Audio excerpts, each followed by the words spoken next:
il y a ce détail que je n'ai encore jamais donné.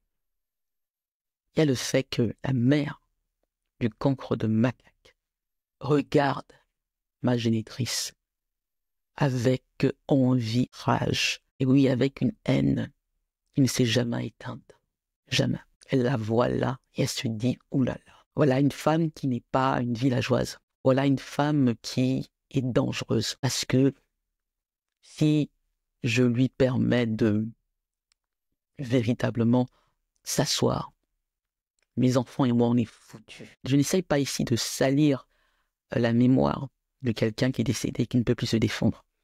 Mais est-ce que je devrais le faire? Mais je vais dire ce que mon père m'a raconté. Et je parle de la mère du cancre de macaque pour parler de mon handicap. J'ai parlé dans mon live sur la sorcellerie de ce discours que mon père fait quand, à ma deuxième, après que j'ai mon Juris Doctor, j'ai mon master en relations internationales. Et il vient pour cet événement-là, c'est en janvier 2003. En janvier 2003. Mon père est à Washington, D.C.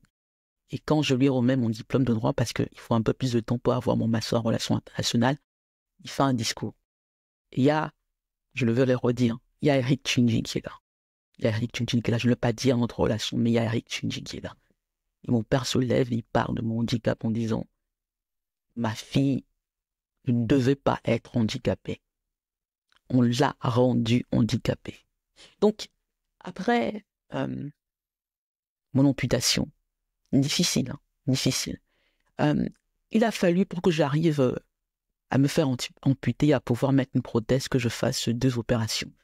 Pour la première, a duré plus de 16 heures. Et j'ai fait tout ça seul. Mais j'en parle, parce qu'après mon amputation, mon père me dit enfin qui, d'après lui, est responsable de mon handicap. Et il pointe le doigt sur la famille du cancre de macaque. Il me le dit. Lui, il dit, ça vient de là. Et il pointe la mère du cancre de macaque. La mère du cancre de macaque en disant, c'est elle